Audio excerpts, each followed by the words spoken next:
सो hey guys, कैसे हो तुम सभी लोग।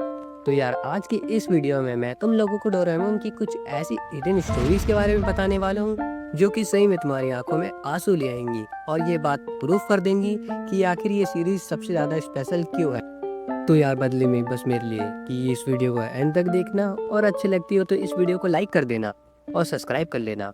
तो चलो यार, तुम्हारा टाइम वेस्ट नहीं करते हैं और करते हैं आज की कमाल की वीडियो को स्टार्ट। फर्स्ट स्टोरी है the little souls promise. And I can guarantee कि तुम में से कोई भी इस स्टोरी को नहीं जानता होगा। तो इस कहानी की शुरुआत में नोबिता डोरेमोन और उसकी फैमिली अपने गांव गए होते हैं। वहाँ पे पेड़ पौधे पहाड़ और नेचर को देख के वे लोग बहुत ज़्यादा खुश होते हैं। तभी डोरेमोन को आइडिया आता है कि क्यों ना इन सभी नेचर की स्पिरिट से बात की जाए। फिर डोरेमोन अपना गैजेट निकालता है, लेकिन हैरानी की बात होती है कि उस गैजेट को यूज करने पे नेचर की किसी भी चीज की कोई सी भी स्पिरिट बाहर नहीं आती।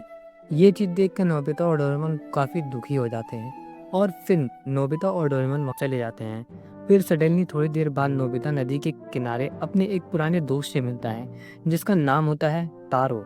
नोबिता जब भी अपने ग्रैंड पेरेंट्स के घर जाता है तो वो उससे जरूर मिलता है। फिर उससे मिलने के बाद नोबिता वापस से अपने घर चला जाता है और सबको बताता है कि नदी के किनारे उसका पुराना दोस्त तारो मिला। लेकिन नोबिता के पापा नोबिता के ऊपर गुस्सा करने लग जाते हैं।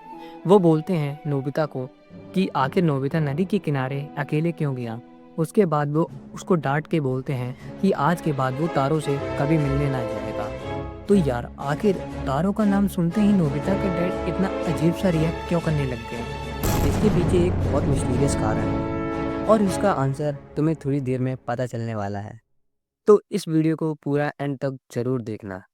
नोबिता नाराज हो जाता है कि आखिर पापा बेमतलब में उसको गुस्सा क्यों कर रहे हैं और इसी नाराजगी में नोबिता फिर से नदी के किनारे किनारे चला जाता है। नदी के किनारे जाने पे नोबिता फिर से तारो से मिलता है। फिर तारो नोबिता को अपना 3 साल पहले किया हुआ एक प्रॉमिस याद दिलाता है, जो कि होता है नोबिता को वह स्विमिंग सिखाएगा। ये बात सुनने पे नोबिता स्विमिंग सीखने के लिए रेडी हो जाता है और दोनों स्विमिंग करने लग जाते हैं।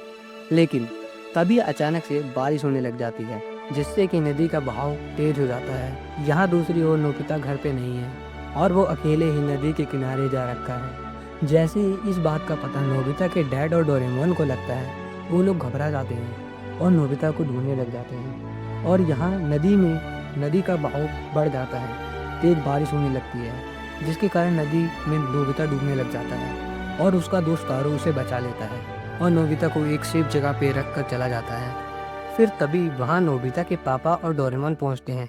नोबिता अपने पापा से बताता है कि तारो ने आज उसको डूबते हुए बचा लिया और फिर भी वो नोबिता को मना करते थे उससे मिलने के लिए। ये बात सुन के नोबिता के डैड की आंखों में आंसू आ जाते हैं। फिर वो रियलिटी रिवील करते हैं कि 3 साल पहले एक दिन तारो नोबिता से प्रॉमिस करता है कि वो उसको स्विमिंग सिखाएगा। लेकिन उसी दिन नोबिता और उसकी फैमिली अपने घर वापस टोक्यो चली जाती है। लेकिन बेचारे तारो को ये बात नहीं पता होती।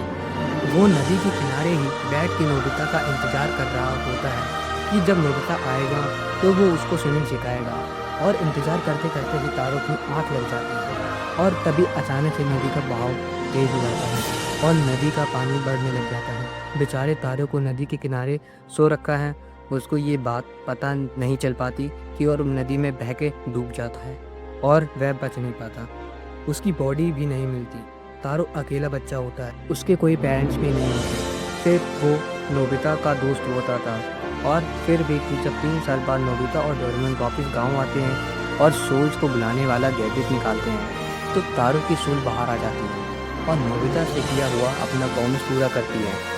नोबिता के डैड को तारो की डेथ की बात पता थी और उनको लगा कि कहीं तारो की आत्मा नोबिता से बदला ना ले ले, क्योंकि उस दिन तारो नोबिता का इंतजार कर रहा था।